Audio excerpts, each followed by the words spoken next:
Assalamu alaikum, boys and girls. Wa alaikum assalam.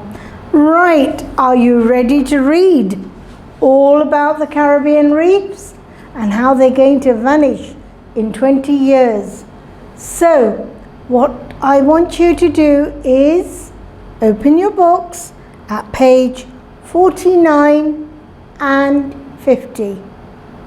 Let's start reading, and as always, you can follow the board behind me. Shall we start reading? Are you ready? Good. Caribbean coral reefs. They could vanish in 20 years. Many of the Caribbean's coral reefs could vanish in the next 20 years, according to a report published by the International Union for the Conservation of Nature, the IUCN.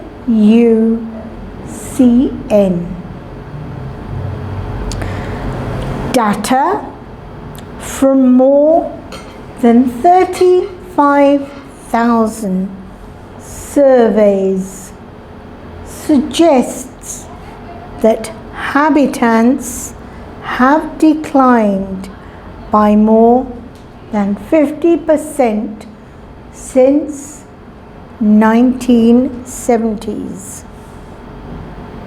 The report's authors believe that overfishing and disease is mainly to blame. They say the trend could continue if nothing is done.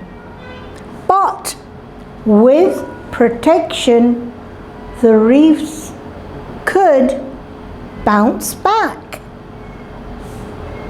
Carl Gustav,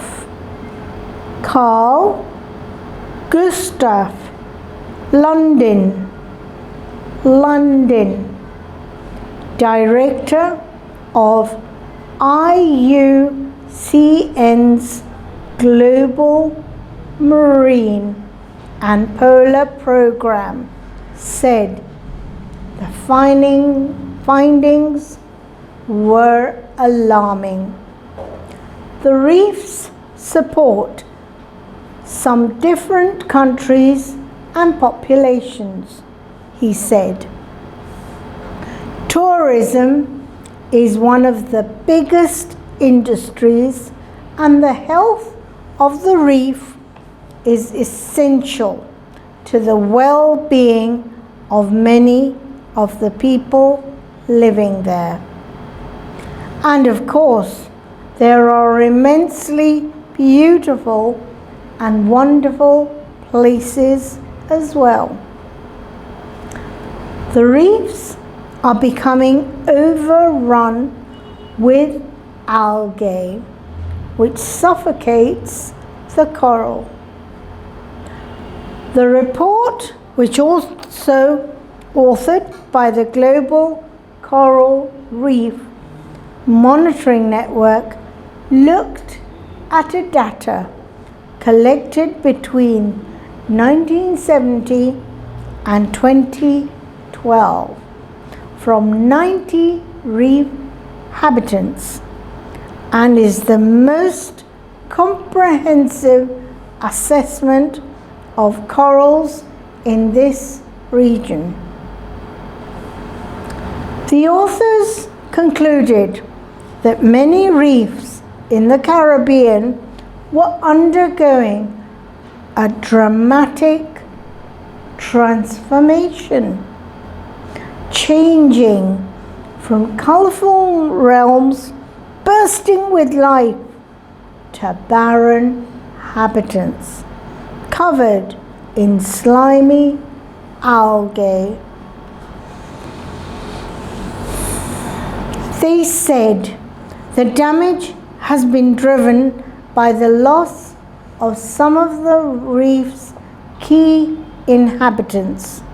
In the 1980s, a disease thought to have been brought in from the Panama Canal wiped out a large number of sea urchins, while fishing on the reefs has also caused parrotfish to plummet.